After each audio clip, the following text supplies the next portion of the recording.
Hey guys, in today's video I'm going to be teaching you how to propagate a snake plant or a Sansevieria plant using a leaf cutting method and a dividing method. Let's get into it.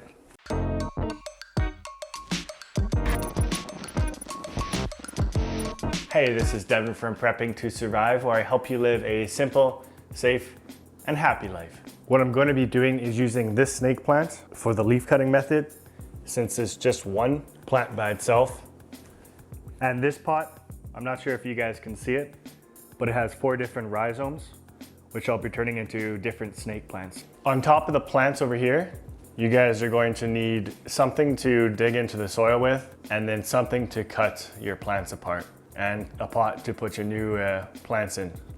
So the very first thing I'll be doing is taking this snake plant out of its pot.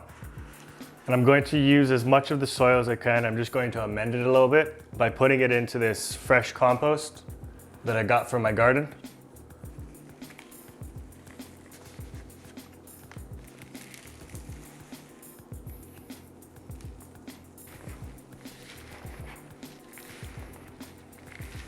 So once you have your soil all ready to go, the very first thing you want to do is take your snake plant, get as much soil off of the roots as possible so you can see the rhizomes, which is where you're going to separate your snake plants.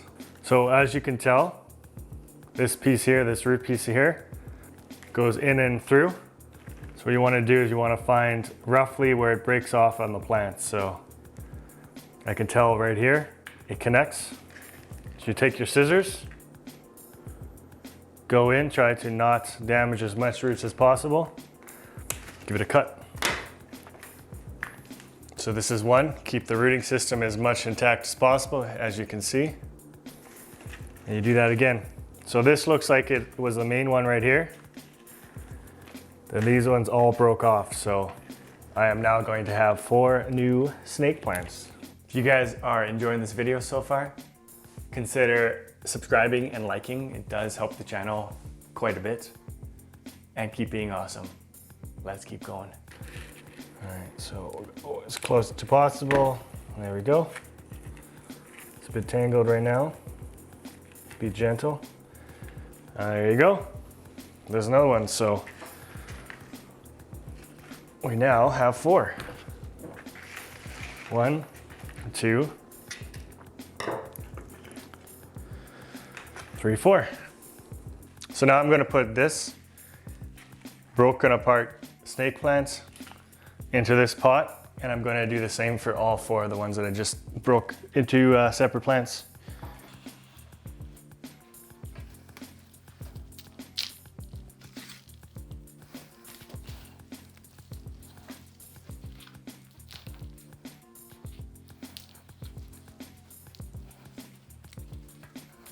All right, it's one done.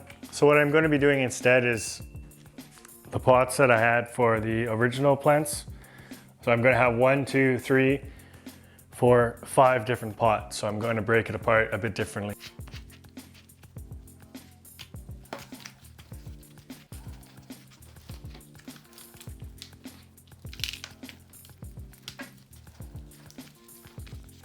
And there's 2. Just want to get as much of the roots on the bottom as I can, which the first attempt didn't work. And 3. For this last pot here, it's all pure compost with a bit of wood chips that are still breaking down. So I'm going to do an experiment to see if this one works with my last cutaway for my snake plant.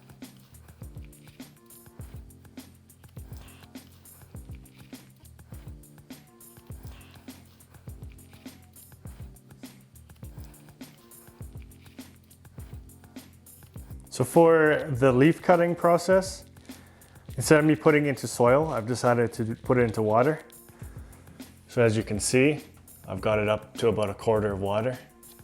I don't even know if you guys can see that. As you can see, I've got it about 1/4 of water. So all you do is cut it right around there, throw it into water. You can cut these pieces into 2 to 4 inches multiple times. But what you want to make sure is where you cut it is facing down.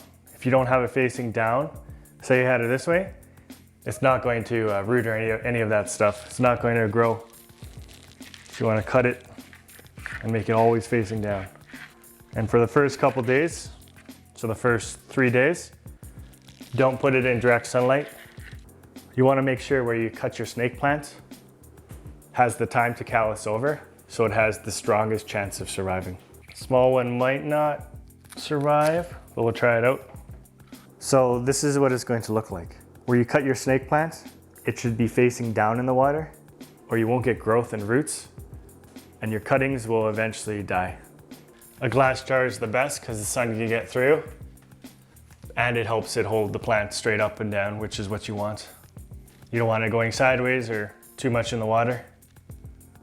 One thing I forgot to mention while propagating your snake plant in water is it'll take around 40 days to start seeing root growth. So be patient and enjoy the journey.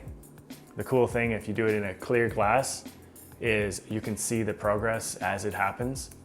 On top, try to change the water that your cuttings sit in every 1 to 2 weeks so that your cuttings don't go bad. So before I had 2 plants. As you can see, I now have 4, and I've cut up 1. So we're gonna have potentially 3, 6, 7 ones from here. Not all of them are going to obviously root and grow in this water, but even if half of them root, I'll have 7 plants. Just from 2 plants. That's pretty crazy, eh? So the very last thing you wanna do is water all the plants that you have divided up. Obviously the one that's already in water has been watered. So you just want to soak these in one last time and then let it sit and be patient.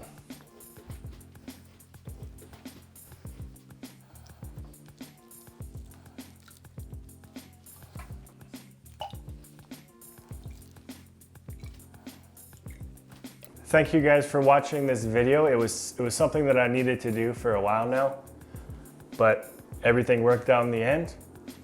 I'll catch you in the next one.